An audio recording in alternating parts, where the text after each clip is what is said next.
Oke, jadi saya ngajar self healing dari tahun 2004. Waktu tahun 2006-2007 saya pernah diajak untuk roadshow, mungkin ada kali 15 kota ya selama 2 tahun dengan salah satu brand dan juga majalah Ayah Bunda waktu itu untuk memberikan latihan-latihan dasar self healing bagi ibu yang sedang hamil. Tapi sebenarnya waktu itu klien saya belum terlalu banyak yang ibu hamil, cuman memang self healing karena sifatnya universal bisa dilatih oleh siapa saja. Nah, di situ saya sharing dengan seorang dokter anak dan juga seorang obgyn. Jadi awalnya saya banyak berinteraksi dengan ibu hamil tuh bukan one on one tapi dalam forum seminar-seminar publik di 15 kota itu. Terus waktu awal karir saya, waktu saya dulunya bukan profesi di penyembuhan, saya kenal dengan seseorang yang adalah praktisi waterbirth pertama di Indonesia, kebetulan orang bule, namanya Mira. Nah, dia tinggal di Bali. Dialah yang di awal-awal karir saya menunjukkan apa ya istilahnya, mungkin bakat atau kekuatan saya di penyembuhan tuh di mana gitu. Dia kasih tahu sehingga saya lebih terarah dalam proses melatihnya. Tahun 2008 saya menikah dan istri saya beberapa bulan kemudian hamil. Pada saat itu saya jadi benar-benar secara intens mendalami tidak hanya self healing buat ibu hamil tapi juga membaca buku-buku tentang kebidanan, tentang childbirth, persalinan, tentang kehamilan karena kami merencanakan untuk melakukan gentle birth. Waktu itu praktis gentle birth di Jakarta belum ada, adanya cuma di Bali, Ibu Mira ini sama satu lagi yang terkenal namanya Ibu Robin Lim. Jadi mereka berdua mendampingi kami semasa istri saya hamil dan saya berkesempatan untuk mempraktekkan banyak teknik penyembuhan yang umum spesifik untuk aplikasi selama kehamilan. Dan pada akhirnya istri saya melahirkan waktu itu dengan metode gentle birth di rumah orang tua saya. Bidan yang kami minta datang dari Bali terlambat sehingga saya menangkap anak saya sendiri di air. Nah, itu adalah pengalaman yang sangat tidak kami duga sebelumnya. Pada saat yang sama juga sangat mengubah hidup saya karena pada saat anak saya lahir juga sosok ayah dalam diri saya ikut dilahirkan dan juga saya jadi melihat ajaibnya persalinan.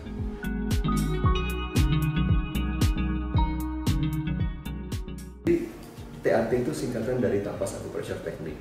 Ini sebuah metode yang ditemukan tahun 1993 oleh seorang wanita akupunturis asal California namanya Tapas Fleming. Teknik ini dilakukan selama durasinya 15-20 menit dengan cara menyentuh 3 titik akupuntur yang ada di wajah, dan titik akupuntur ini berhubungan langsung dengan otak dan seluruh tubuh, dan kemudian kita memperhatikan serangkaian kalimat baku. Prosesnya kira-kira 15 menit. Teknik ini sangat cocok buat stres, emosi, luka batin, masalah psikosomatis, masalah relationship, masalah kebiasaan buruk, dan juga segala beban masalah yang kita sedang alami, baik yang sudah terjadi dan berlalu tapi masih kepikiran, maupun masalah yang sedang terjadi dan lagi menyita pikiran kita, maupun masalah yang belum kejadian tapi kita udah takutin atau khawatirin bakal terjadi.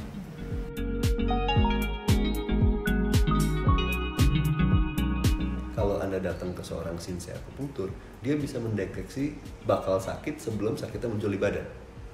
Karena di tubuh meridiannya sudah kegambar, ini kayaknya akan ada korslet di daerah paru-paru dan tenggorokan. Oh, mungkin bentar lagi kamu bakal radang tenggorokan. Gitu. Tapi sebenarnya itu belum ada. Tapi kalau dia biarkan, berapa hari muncul radang tenggorokannya. Karena sebuah gangguan penyakit muncul di level kelistrikan dulu, baru muncul di level fisik. Itu cara kerja akupunktur. Nah, demikian pula pada saat kita memberikan akupunktur pada ibu hamil. Mungkin bayinya kan belum lahir, kita belum tahu bakal ada masalah apa sama bayinya. Bayinya cuma sedang tumbuh dan berkembang di dalam rahimnya. Bulan ini lagi membangun lambung, bulan depan lagi membangun paru-paru, bulan depan lagi membangun ginjal, dan seterusnya. Kan setiap bulan fase perkembangan janin itu penekanan organnya beda-beda. Nah, dari nadi sang ibu kita bisa mendeteksi kira-kira ada yang perlu kita perkuat nggak sebelum nanti organnya jadi. Klisenya ada yang bermasalah nggak? Jadi manfaat pertama dari akupunktur kehamilan adalah dia membantu tumbuh kembang janin untuk seoptimal mungkin dan mengurangi risiko pas udah keburu jadi bayinya yang dilahirkan, oh kok ada yang kurang. Kedua, fungsi dari akupunktur kehamilan adalah membantu, kan namanya ibu hamil pasti ada keluhan-keluhan alamiah, ya mual lah, ya gatal-gatal lah, ya nggak bisa tidur, back pain dan sebagainya. Keluhan-keluhan ini alamiah, tapi si ibu jauh lebih bisa menikmati kehamilannya kalau dia tidak punya keluhan itu. Sementara kalau dia minum obat, takut kan beresiko ke bayinya. Jadi akupunktur juga di sini berfungsi untuk mengurangi dan kalau bisa menghilangkan keluhan-keluhan kehamilan yang terjadi pada ibu hamil, sehingga ibu hamil bisa menjalani kehamilannya dengan nyaman.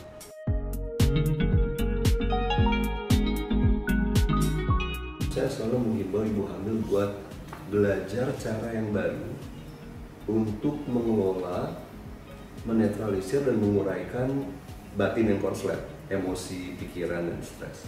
Nah, itu saya lakukan dengan mengajarkan mereka sebuah teknik namanya TAT, bagian dari kelas self healing kami. Kenapa? Karena gini, kalau kita terus menghadapi kehidupan dengan cara yang sama, kalau ada stres kita cuekin, nggak mau pikirin, pelampiasan, pelarian, nggak akan efektif.